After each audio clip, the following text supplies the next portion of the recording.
Fala galerinha do canal, pela primeira vez aqui na Cachoeira do Saco Bravo. É a minha primeira vez que eu vejo uma cachoeira que deságua no mar. Olha só, ela vem lá da montanha, forma uma piscina aqui e outra cachoeira para o mar. É a primeira vez que eu presencio isso. Vale a pena vir, deu 3 horas de caminhada.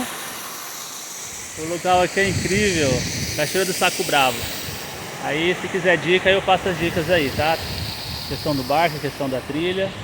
Dá pra vir de barco ó, até Ponta Negra, depois vir caminhando, ou vir caminhando desde lá da Praia do Sono.